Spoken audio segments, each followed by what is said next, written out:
Hi friends. இன்னைக்கு நம்ம வீடே நம்ம தெருவே மணக்கிற அளவுக்கு தட்டைப்பயிறு கத்திரிக்காய் போட்ட குழம்பு எப்படி நல்லா டேஸ்டா பண்றதுன்னு பார்க்கலாமா? வாங்க வீடியோக்குள்ள போலாம். இன்னைக்கு இந்த தட்டைப்பயிறு குழம்பு செய்கிறதுக்கு பார்த்தீங்கன்னா 1 கப்பு தட்டைப்பயிறு எடுத்து வாஷ் பண்ணி ட்ரை பண்ணி எடுத்து வச்சுருக்கிறேன். 4 கத்திரிக்காய் கட் பண்ணி வச்சுருக்கிறேன். லெமன் சைஸ் புளி 1/2 அன் ஹவருக்கு முன்னாடியே ஊற வச்சுட்டேன். இதை நம்ம கரைச்சி எடுத்துக்கலாம். இப்போ வந்துட்டு ஸ்டவ்வில் ஒரு பேன் வச்சுட்டு இந்த தட்டைப்பயிரை அதை சேர்த்திட்டு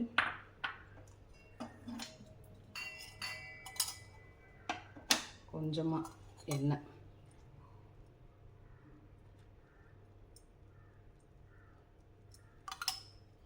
நல்லா வந்துட்டு வறுக்கணும். நம்ம தட்டைப்பயிரை நம்ம வந்துட்டு சாதாரணமாக வேக வச்சு குழம்பு செய்கிறதுக்கும் இந்த மாதிரி வறுத்து வேக வச்சு குழம்பு செய்கிறப்போ அதோட வாசமே ரொம்ப சூப்பராக இருக்கும் குழம்பு. இந்த மாதிரி ஒரு தடவை ட்ரை பண்ணி பாருங்கள். இப்போ பாருங்கள், தட்டைப்பயிறு வந்து நல்லா வறுத்தாச்சு. கலர் சேஞ்ச் ஆகிருக்கு பாருங்கள். இந்த அளவுக்கு வறுத்தா போதும். இதை இப்போ நம்ம குக்கரில் சேர்த்து தண்ணி ஊற்றி ஒரு 5 விசில் வச்சு எடுத்துக்கலாம்.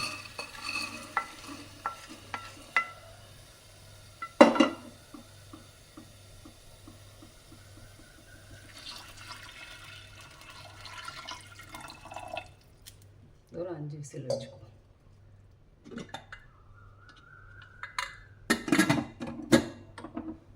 இப்போ வந்து இந்த குழம்புக்கு வந்து நம்ம வந்து மசாலா அரைக்கணும். அதுக்கு பார்த்தீங்கன்னா ஒரு 2 கைப்பிடி வெங்காயம், சின்ன வெங்காயம் சேர்த்துக்கிறேன்.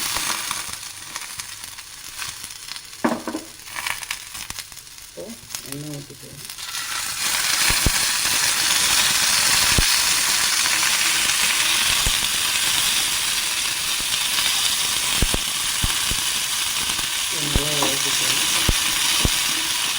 இப்போ பாருங்கள், வெங்காயம் நல்லா வதங்கிடுச்சு. இப்போ இதில் ஒரே ஒரு தக்காளி கட் பண்ணி வச்சுக்கிறேன். அதையும் இது கூடவே சேர்த்துக்கலாம். சேர்த்துட்டு இதையும் நல்லா வதக்கி எடுத்துக்கலாம்.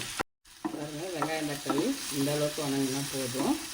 இப்போ இதை நல்லா ஆற வச்சுட்டு பாருங்கள், 1/4 மூடி தேங்காய் எடுத்துருக்கிறேன். அது கூடவே இதையும் சேர்த்து நல்லா ஃபைன் பேஸ்ட்டாக அரைச்சி எடுத்துக்கலாம்.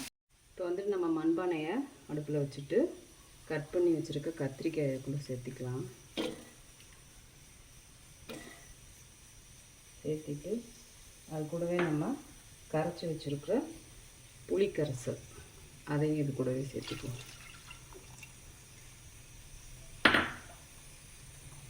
இப்போ இந்த குழம்புக்கு தேவையான மசால் பொடி 4 ஸ்பூன் சேர்த்திக்கிறேன் நான். நீங்கள் உங்கள் காரத்துக்கு ஏற்றாப்புல சேர்த்திக்கோங்க. குழம்புக்கு தேவையான உப்பு எல்லாத்தையும் சேர்த்துட்டு இது கூடவே கொஞ்சமாக தண்ணியும் ஆட் பண்ணிக்கலாம். நல்லா மிக்ஸ் பண்ணி மூடி போட்டு வேக வச்சுக்குவோம். இப்போ பாருங்கள், நம்ம தேங்காய் வெங்காயம் தக்காளிலாம் நல்லா நைஸாக அரைச்சி எடுத்துகிட்டு வந்துட்டோம். இங்கே குக்கரும் 5 விசில் வச்சாச்சு. ஓப்பன் பண்ணி பார்ப்போம்.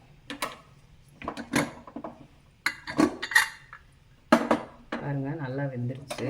5 விசிலுக்கேவும் ஊற வைக்கணும்னு அவசியம் இல்லை. நம்ம இந்த மாதிரி வறுத்து வேக வச்சாலே போதும். அதே மாதிரி இதில் பார்த்தீங்கன்னா நீங்கள் இன்னும் கொஞ்சம் தண்ணி நிறையா ஊற்றி அந்த தண்ணியை எடுத்து அதில் ரசம் வச்சிங்கன்னா ரொம்ப டேஸ்ட்டாக இருக்கும். மறக்காமல் அது மாதிரி ஒரு நாள் செஞ்சு பாருங்கள். பார்த்துட்டு எப்படி இருக்குன்னு சொல்லுங்கள்.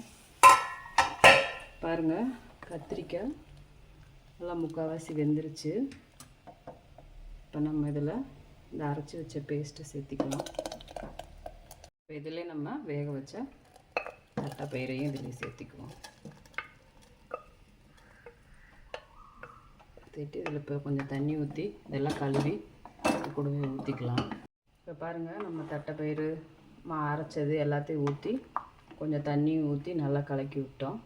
இது வந்துட்டு ஒரு 10 நிமிஷம் மட்டும் காயட்டும்.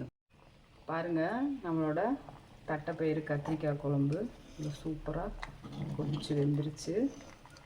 இப்போ இதை நம்ம ஆஃப் பண்ணிக்கலாம். இப்போ நம்ம இந்த குழம்ப தாளிச்சுக்குவோம். இதுக்கு ஒரு பேன் வச்சுட்டு கொஞ்சமாக எண்ணெய்,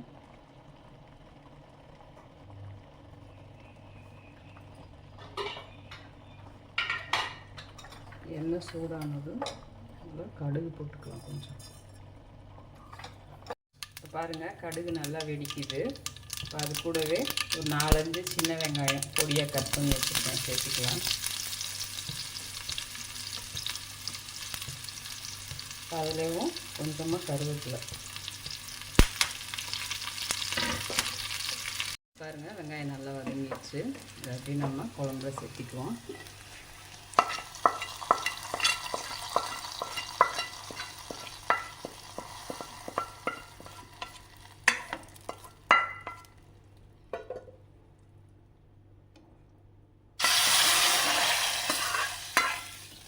அவ்வளோதான், நம்மளோட தட்டைப்பயிறு கத்திரிக்காய் போட்ட குழம்பு சூப்பராக ரெடி ஆயிடுச்சு. இதே மாதிரியே நீங்களும் செஞ்சு பாருங்கள். டேஸ்ட் எப்படி இருக்குன்னு மறக்காமல் கமெண்ட்டில் சொல்லுங்கள். வீடியோ பிடிச்சிருந்தா லைக் பண்ணுங்கள், ஷேர் பண்ணுங்கள். முக்கியமாக நம்ம சேனலை ஃபாலோ பண்ணுங்கள் ஃப்ரெண்ட்ஸ். ஓகே ஃப்ரெண்ட்ஸ், அடுத்த வீடியோவில் பார்க்கலாம். பாய்.